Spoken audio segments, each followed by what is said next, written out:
계속해서 사무엘상 이제 보고 있는데요. 이제 오늘 이 사무엘상 31장은 이제 사무엘상의 이제 마지막 장으로서 사울이 이제 죽는 이제 장면이 나옵니다. 우리는 오늘 이 사울의 이제 죽음을 통하여서 크게 이제 두 가지 이제 교훈을 좀 얻고자 합니다. 우선 우리는 이제 사울의 죽음을 통해 하나님 반드시 이제 악인을 심판하신다라는 사실을 알 수 있습니다. 하나님은 사울을 향해서 끊임없이 이제 심판하실 것을 이제 언급하셨습니다. 우선 이제 사울이 초반에 이제 블레셋과의 전투에 앞서서 이제 제사를 드리려고 사무엘을 이제 기다리고 있었는데 사무엘이 이제 늦자 자신이 직접 제사를 드렸죠. 오직 제사장만이 드려야 될 제사를 사울은 자기 자신이 이제 제사를 드리는 너무 큰 죄를 범한 것입니다. 이제 그러자 사울은 이제 이러한 말을 듣게 됩니다. 사무엘상 13장을 보시면요.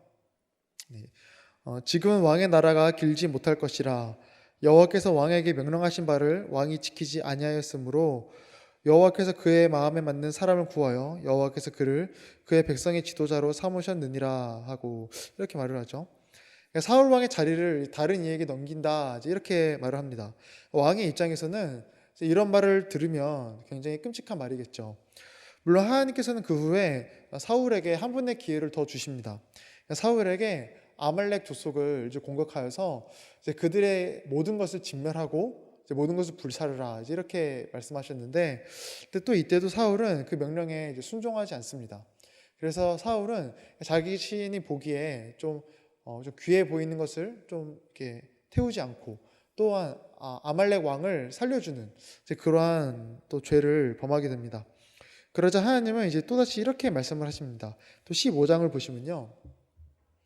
15장에 왕이 여호와의 말씀을 버렸으므로 여호와께서도 왕을 버려 왕이 되지 못하게 하셨나이다 하니, 그리고 마지막으로 사울이 이제 블레셋과의 전투에 앞서 이제 신접한 여인들, 그러니까 무당 같은 여인들을 이제 만나서 이제 그들에게 어떤 점치는 행위를 하죠. 이제 그러한 이제 어리석은 행동을 할 때에도 이제 그때에도 이제 이러한 말을 듣게 됩니다. 또한 28장도 보시면요. 28장에 여호와께서 이스라엘을 너와 함께 블레셋 사람들의 손에 넘기시리니 내일 너와 내 아들들이 나와 함께 있으리라. 이처럼 사울은 왕이 된 후로 초반에 잠깐 하나님의 말씀에 순종한 것을 제외하면은 이제 끊임없이 하나님의 뜻에 이제 불순종했습니다.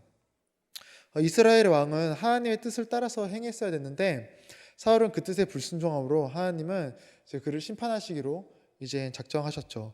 그래서 결국에 오늘 본문에서 사울은 참 비참하고 너무 초라한 이제 죽음을 맞이합니다. 사울은 이제 블레셋의 공격에 이제 도망만 다니다 결국에 스스로 목숨을 끊는 자살을 선택하게 되고요. 그 후에 블레셋 사람들은 그 사울의 시체를 토막내어서 이제 블레셋 각 진영에 이제 보내고 또한 이제 그 시체를 이제 벽에 걸어놓는 등의 참 너무나도 끔찍하고 수치스럽고 초라한 결말을 사울은 맞이하게 됩니다. 그래서 우리는 늘 이제 기억해야 될 것이 있습니다. 하나님을 떠난 인생에 결코 그 끝이 아름다울 수 없다라는 겁니다. 물론 하나님이 없이 살면은 이 땅에서의 삶은 조금은 눈부시고 화려한 인생을 살 수 있습니다. 솔직히 많은 사람들이 하나님의 뜻을 따르기보다는 자신의 어떤 정욕과 자신의 뜻과 자신의 혈기대로 살고 싶어 합니다. 그리고 이제 그렇게 사는 것을 요즘 사람들은 이제 낭만이라고 부르는 것 같습니다. 그래서 뭐 TV나 뭐 CF 같은 데에서 굉장히 좀 멋있어 보이는 사람들이 나오면은 대부분들 특징을 보면은 굉장히 자유롭고 하고 싶은 대로 이렇게 즐기면서 사는 것처럼 그렇게 나옵니다. 그렇게 자신의 어떤 뜻대로 살아가는 것을 굉장히 낭만적으로 사람들이 생각을 하죠. 하지만 그렇게 하나님을 떠난 인생은 이 땅에서는 화려하고 멋있어 보일 수는 있지만 결코 그 끝도 좋을 리가 없습니다. 이 땅에서만 화려할 뿐입니다.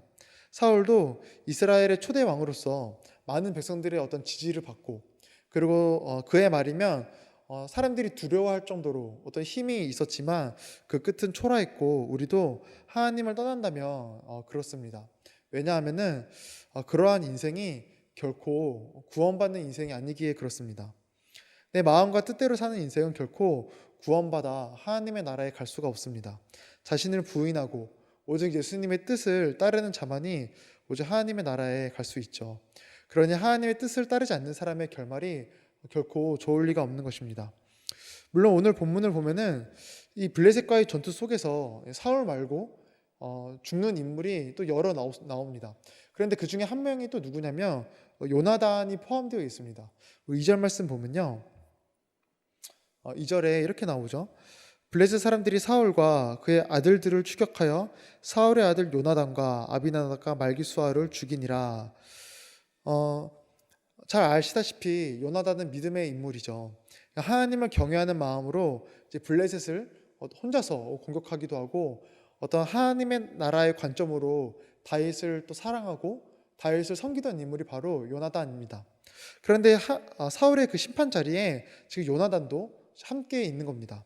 그래서 어떤 사람들은 요나단이 이제 아버지 사울의 죄로 똑같이 이제 심판받았을 거다. 그러니까 아버지의 죄 때문에 요나단도 이제 심판받은 거다. 이렇게 말을 하는 사람들이 있는데요. 하지만 절대 그렇지 않습니다. 하나님은 절대 자녀의 죄로 그 부모를 심판하거나 혹은 그 부모의 죄로 자녀를 심판하지 않습니다. 신명기에 보면 이렇게 나와 있죠. 우리 신명기 24장 말씀을 한번 같이 고백해 보겠습니다. 시작.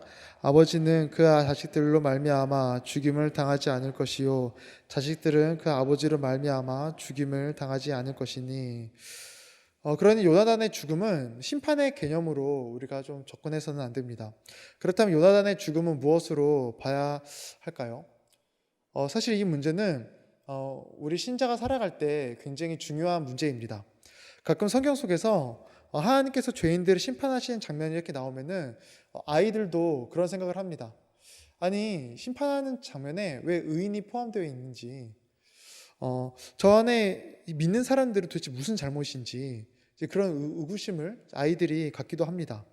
그리고 우리의 일상 속에서도 이제 그런 마음이 들 때가 있죠. 제가 한 7살, 8살 때쯤에 이제 그 삼풍백화점이 이제 무너지는 이제 일이 있었습니다. 그런데 그때 물론 뭐 또렷이 막 기억에 남는 건 없는데 나중에 이제 어머니를 통해서 들은 바로는 그때 이제 제가 다니던 섬기던 교회의 청년 2명이 이제 그 백화점에 있었다고 합니다.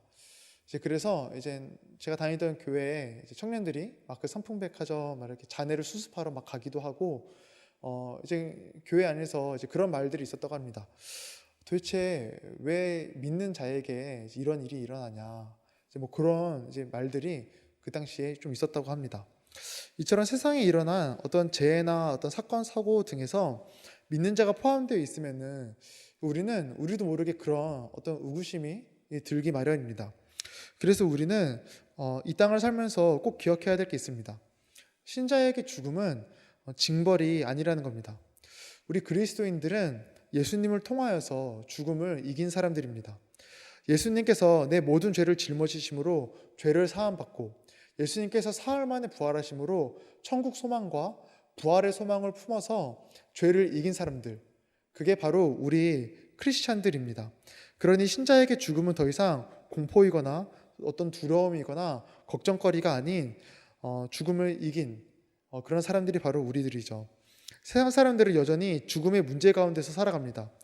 죽음이라는 문제를 해결하지 못해서 늘 두려워하고 걱정하면서 살아가죠. 그래서 그들에게는 죽음 그 자체가 심판이고 징벌로 다가오는 것입니다. 또한 그들은 죽음 후에 하나님과 가까워지는 것이 아니라 지옥에서 하나님과 완전한 단절을 경험하게 되니 죽음 그 자체가 너무 끔찍한 심판이라 할 수 있죠.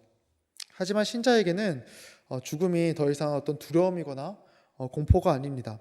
신자에게 죽음은 하나님과 더 가까워지는 어떤 하나의 과정일 뿐이니 우리는 죽음을 대하는 관점이 조금 달라져야 되고 늘 그 관점으로 우리의 인생을 좀 바라봐야 됩니다. 그러니 오늘 본문의 요나단도 이제 블레셋과의 전투 중에 죽었지만 그에게는 어떤 심판의 개념이 아닌 것입니다. 그는 죽음을 이기고 내세의 소망이 있던 인물이기에 그렇죠. 반면 사울은 달랐습니다. 사울에게는 어떤 내세 뭐 그런 것보다 이 땅에서의 삶이 그에겐 더 중요했습니다. 그거 어디서 드러나냐면 사울의 이제 마지막 장면에서 드러납니다. 우리 4절 말씀 한번 볼까요? 4절에 이렇게 사울에 이렇게 말을 하죠. 사울의 마지막 이제 말인데요. 그가 무기를 든 자에게 이르되 내 칼을 빼어 그것으로 나를 찌르라. 할례 받지 않는 자들이 와서 나를 찌르고 모욕할까 두려워하노라. 무기를 든 자가 심히 두려워하여 감히 행하지 아니하는지라. 이에 사울이 자기의 칼을 뽑아서 그 위에 엎드러지매. 사울은 지금 무엇을 걱정하고 있냐면 내가 어떻게 죽어야 되는가, 이제 그걸 걱정하고 있습니다. 할례 받지 않는 자들, 즉 율법을 모르는 이방인들을 가리키죠. 그 이방인들이 그 이방인들의 손에서 죽는 거는 너무 치욕스러운 일이니 부하에게 지금 자기 자신을 죽여달라 이렇게 부탁하고 있죠. 그런데 이제 감히 왕을 죽이는 게 쉽진 않겠죠. 뭐 전쟁통이라 뭐 어수선할지라도 왕은 왕이니 부하는 이제 그 명령을 받들지 못합니다. 이제 그러자 사울이 선택한 것은 결국 자살입니다. 이방인의 손에 죽는 것보다 자신의 손으로 죽는 것을 더 명예스럽고 어떻게 더 존귀한 걸로 여긴 것이죠. 이처럼 사울의 관점은 내가 어떻게 죽어야 되냐, 여기에 있었습니다. 죽은 후의 삶에는 전혀 사울은 관심이 없었습니다. 그리고 우리가 사는 세상 사람들도 그러하죠. 세상 사람들은 늘 내가 어떻게 죽을지에 관심이 있습니다. 다르게 말하면 이 땅에서의 삶에만 관심이 있는 겁니다. 내가 죽은 후의 삶 같은 것에는 전혀 관심이 없죠. 그래서 요즘 사람들이 많이 이제 하는 말이 이제 안락사를 존엄사라고 말을 하죠. 존귀한 죽음이다, 이렇게까지 표현을 합니다. 이처럼 하나님을 따르지 않는 사람들은 죽음을 이기지 못하는 인생, 죽음이라는 어떤 압박감에 갇혀 사는 인생 이니 결코 그 끝이 좋을 리 없습니다. 그래서 사울을 보면은 이 빌립보서 3장의 말씀이 떠오릅니다. 우리 3장 말씀 한번 같이 고백해 볼까요? 네, 같이 읽겠습니다. 시작. 그들의 마침은 멸망이요 그들의 씨는 배요 그 영광은 그들의 부끄러움에 있고 땅의 일을 생각하는지라. 예. 우리도 하나님을 떠난다면 이러한 인생을 살다 결국 심판이 있음을 우리는 늘 기억해야 됩니다. 다음으로 사울의 죽음을 통해 알 수 있는 또 다른 사실은 인권의 한계입니다. 오늘 본문을 보면은 이제 이런 생각이 듭니다. 왜 블레셋은 왜 사울은 하필이면 블레셋에게 이제 심판 당했을까? 뭐 아말렉도 있고 아수르도 있고 한데 왜 사울은 블레셋 손에 심판 당했을까? 이런 생각이 듭니다. 그런데 사무엘상 9장에 보면은 이제 9장에 사울이 왕이 되는 이제 그런 장면이 나오는데 그때 이제 이런 말씀이 나옵니다. 이제 9장 16절 말씀 한번 볼까요? 네, 이제 이렇게 말을 하죠. 너는 그에게, 여기 사울입니다. 사울에게 기름을 부어 내 백성 이스라엘의 지도자로 삼으라. 그가 내 백성을 블레셋 사람들의 손에서 구원하리라. 이렇게 말을 하죠. 하나님께서. 하나님은 처음 사울을 왕으로 세우실 때 사울을 통해 이스라엘을 블레셋의 손에서 구원하겠다 이렇게 말씀하셨습니다. 하지만 오늘 본문에서 보면은 오히려 하나님은 정반대로 이스라엘과 사울을 블레셋의 손에서 심판하게 하시죠. 즉 하나님은 왕을 요구한 이스라엘에게 이 블레셋이라는 나라를 통해서 알려주고 계신 겁니다. 사울과 같은 왕은 절대 너희를 회복시킬 수 없다. 너희를 회복시키고 너희를 승리하게 하는 왕은 이런 왕이 아니다. 즉 이것을 블레셋을 통해서 아주 명확하게 알려주고 계신 겁니다. 이스라엘 백성이 처음에 하나님께 요구한 왕은 이방인과 같은 왕이었습니다. 우리에게 왕을 주소서 할 때 우리에게 저 이방인과 같은 왕, 그런 왕을 주시옵소서 이렇게 요구했습니다. 그래서 하나님은 정말 세상적으로 완벽한 왕 사울을 주셨죠. 사울이 처음에 등장할 때 보면은 굉장히 뛰어난 모습으로 등장합니다. 일단 키가 컸고 잘생겼고 그 집도 굉장히 부유했습니다. 그런데 집도 부유한데 되게 겸손하게 나옵니다. 저는 이런 사람밖에 안 됩니다. 처음에 이렇게 말을 하면서 등장을 합니다. 또한 효심, 그러니까 아버지를 생각하는 그 효심이 굉장히 지극한 그런 인물로 나옵니다. 그러니 세상적으로 보기에 이렇게 완벽한 왕은 없죠. 겉으로 보기에도 훌륭하고 그 마음도 훌륭한 사람이 바로 사울입니다. 하지만 결국 사울은 이스라엘을 회복시키지 못했습니다. 즉 세상에서 보기에 완벽한 사람이 이스라엘을 회복시키는 것이 아니라 하나님의 뜻을 따른 자라야 이스라엘을 회복시킨다는 것을 하나님은 지금 이 블레셋이라는 나라를 통해서 알려주고 계신 것이죠. 이것은 우리도 마찬가지를 할 수 있습니다. 세상의 많은 사람들은 어떤 세상적인 관점으로 늘 살아갑니다. 그리고 이거를 요즘에는 이제 인권이라고 표현을 하죠. 요즘 보면 많은 사람들이 인권이라는 기준 아래에서 무엇을 정하고 결정을 합니다. 우선 뭐 동성애가 그렇죠. 세상은 동성애를 대할 때 그들이 얼마나 뭐 문란하고 난잡하게 생활하는지는 관심이 없습니다. 뭐 동성애로 인하여서 뭐 에이즈가 발생되고 성병에 걸리고 뭐 이런 거는 전혀 관심이 없습니다. 왜냐하면은 동성애를 인정해 주는 게 인권으로 여기기에 그렇습니다. 동성애를 인정해주고 동성애도 사랑이다 이렇게 말을 해주는 걸 인권이라고 말을 하고 인권을 보호하는 거로 여깁니다. 그래서 한 실예로 재작년에 이제 초등학교에 한 선생님이 이제 퀴어 축제, 동성애 축제죠. 동성애 축제를 참여해서 그 동성애 축제를 뭐 이렇게 핸드폰 영상으로 이렇게 찍었다고 합니다. 그래서 그 영상을 초등학교 자기 반 아이들한테 이렇게 보여준 거죠. 그러니까 아이들이 얼마나 충격을 받았겠어요. 그 퀴어 축제를 사진만 이렇게 본 분들은 아시겠지만 굉장히 좀 충격적입니다. 너무 적나라하고 너무 좀 쇼킹하게 이렇게 막 드러나 있습니다.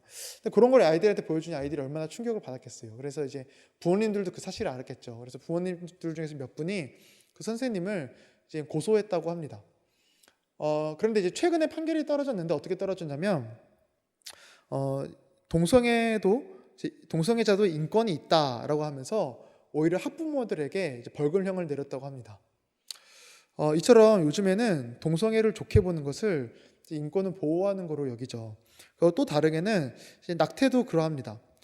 올해만 벌써 전 세계적으로 낙태로 사망한 아이가 2천만 명이 넘는다고 합니다. 우리나라의 3분의 1 이상의 아이들이 낙태로 죽은 겁니다. 그럼에도 여전히 많은 사람들은 낙태를 찬성하라고 하고 이제 우리나라도 곧 이제 그게 통과되죠. 왜냐하면은 산모의 인권이 있다라는 겁니다.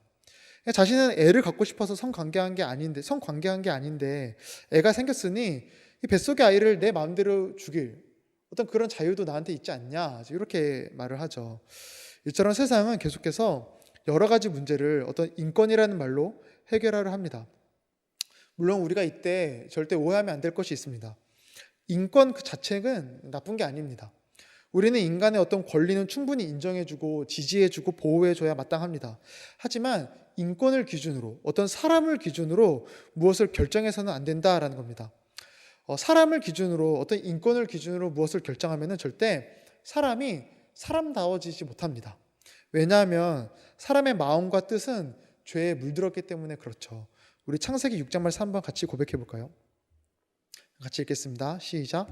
여호와께서 사람의 죄악이 세상에 가득함과 그의 마음으로 생각하는 모든 계획이 항상 악할 뿐임을 보시고, 이처럼 사람은 죄인이어서 우리의 기준으로 살면 늘 오류가 생기고 불안정할 수밖에 없습니다. 이게 인권이라는 기준으로 살 때 가장 큰 문제점이라 할 수 있습니다. 그래서 인권을 기준으로 살면 절대 사람이 사람다워지지 못하는 겁니다. 마치 사울이 사람들이 보기에 너무 완벽하지만 이스라엘 백성을 하나님 백성답게 못 만드는 것과 같은 겁니다. 그렇다면 이스라엘에게는 어떤 왕이 필요했냐면은 하나님의 주권, 그 주권을 인정하는 왕이 필요했습니다. 그래서 하나님께서는 신명기에 왕에 대한 말씀을 딱 주시면서 신명기에 보면 이렇게 이제 말이 나오죠. 신명기 17장 말씀 한번 볼까요? 네, 제가 읽겠습니다. 그가 왕위에 오르거든, 그러니까 왕에 대한 법이죠. 이 율법서의 등서본을 레위 사람 제사장 앞에서 책에 기록하여 평생에 자기 옆에 두고 읽어 그의 하나님 여호와 경외하기를 배우며 이 율법의 모든 말과 이 규례를 지켜 행할 것이라. 왕이지만 가장 먼저 해야 될 것이 하나님을 경외하는 것이고 그 말씀을 배우고 지켜 행하는 것이 이렇게 나옵니다. 즉 이스라엘의 왕이 필요로 하는 것은 딱 하나였습니다. 하나님의 말씀을 따르는 왕, 하나님이라는 주권을 인정하는 왕, 그거 하나였습니다. 그리고 그러한 왕이 이스라엘 백성을 진짜 이스라엘 백성답게, 하나님의 백성답게 만들 수가 있는 것이죠. 그리고 이것은 우리도 똑같습니다. 인간이 인간다워지기 위해서는 주권을 인정해야 됩니다. 오직 예수님만을 나의 왕으로 모시며 하나님의 말씀을 기준으로 인생을 판단하고 결정하는 사람만이 정말 사람다워지는 것입니다. 그래서 이제 아우구스티누스라는 이제 신학자가 이런 말을 했죠. 어, 사람을 따르지 말고 우리를 내적으로 강건케 하시며 우리의 마음을 조명하시는 하나님을 따라야 하지 않겠는가, 이런 말을 했습니다. 사람이 진정 회복된 인생, 인간다운 인생을 살기 위해서는 다른 방법이 필요한 게 아닙니다. 좀 더 진보된 어떤 사람의 생각과 방법이 필요한 게 아니고 좀 더 그럴싸한, 좀 더 어떤 철학적인 그런 인간적인 방법이 필요한 게 아닙니다. 사람이 사람다워지기 위해서는 예수님이라는 주권을 인정하고 그를 따를 줄 아는 믿음이 필요합니다.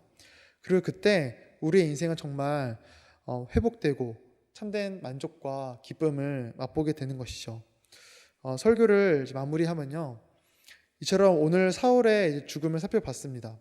사울은 자신의 만족을 위해서 살다 결국 심판을 당하였고요.